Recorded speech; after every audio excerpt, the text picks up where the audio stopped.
Feeling stress sa trabaho. Pero, palakad-lakad lang pala. Itawa mo yan. Wow ka dyan. Totoo, may tao talaga may katrabaho kang ganyan. Oo, rubing-rubing, lakad-lakad, lakad doon, lakad dyan. Sabi, biglang magsabi, no, before 5, nakakapagod, parang ginamit ako ng kumpanya ng isang buwan. Ha? Ikot-ikot naman to siya. Naglakad-lakad lang yun siya. At napagod siya. Ewan ko sa kanya.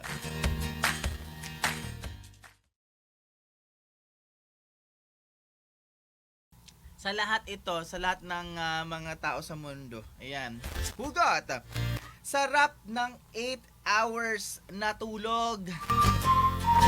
3 hours nung isang araw, 2 hours kahapon, tas 3 hours ngayon. Installment yung tulog kasi nga laging nagpupuyat. Di balance. Oo, di ba? Tulog-tulog din. Lance, wag yung puro gising-gising. Baka saan tayo mapunta niyan? Yung natitira nating dugo sa ating katawan is yung red blood cells natin, konti na lang. Oo, yung white blood natin, masyado nang madami. Signs of aging, Lance. Makinig ka. Signs of aging. Kung dati, tulog mantika. Ngayon, tulog manok na. Totoo, bakit kaya pag magkaedad tayo mga kabandera, pag bata pa tayo, as in ang hirap-hirap nating gisingin. Pero pag dating na tayo ng 25 hanggang mag-30, konting kaluskus lang nagigising tayo agad. Bakit?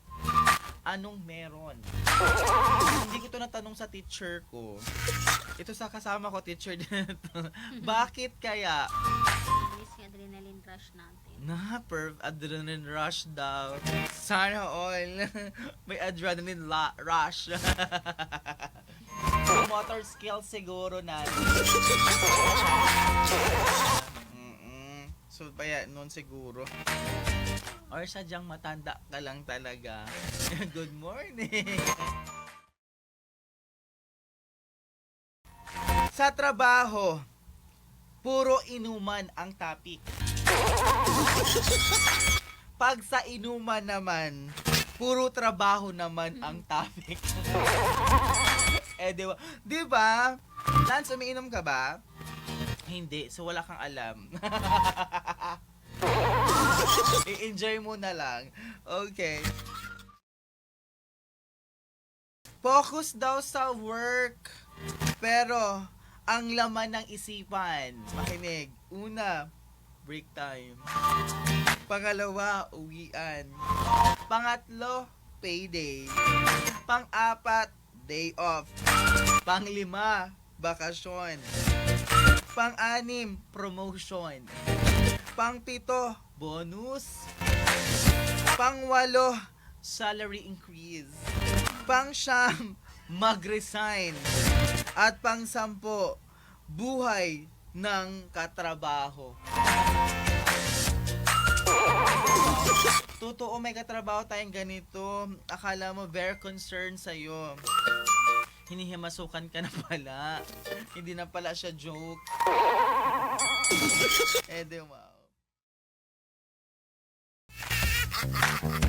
Ako lang ba?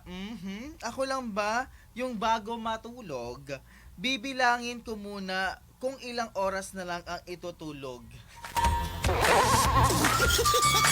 Di ba? Tayong mga Pinoy, ganun talaga. Hindi na lang isipin na matulog na lang, hayaan na lang na magising. Bibilangin kung makatulog ba. For example, 11 at 12, 1, 2, ganun, gising ako ng 4. Di ba ang gulo?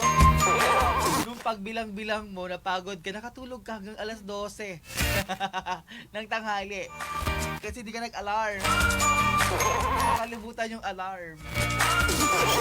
Guilty ako doon.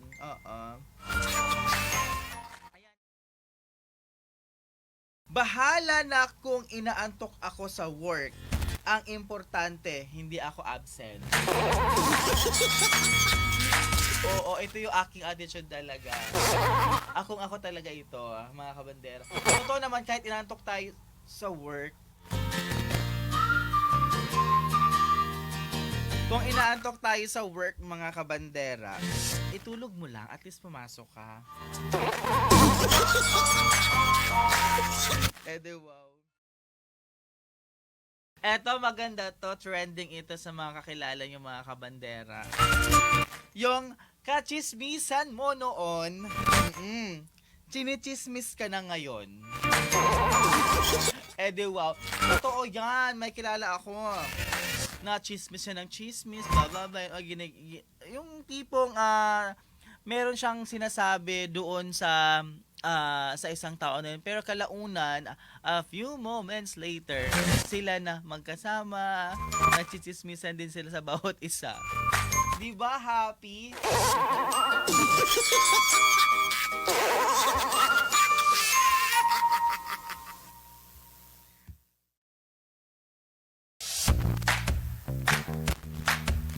Ayan, maganda ito. Galing to kay Lord. Good morning! Thank you, Lord, for a new day. Ayan. Magpasalamat tayo dahil nagising tayo today. Good morning, good morning, good morning!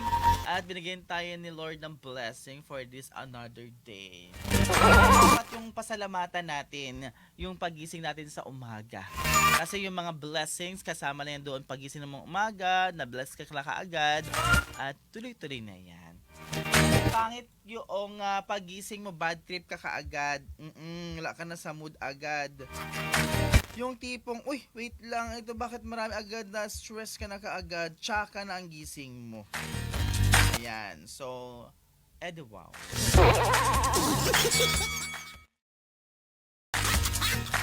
Eto, para to sa mga katrabaho mo. Oo.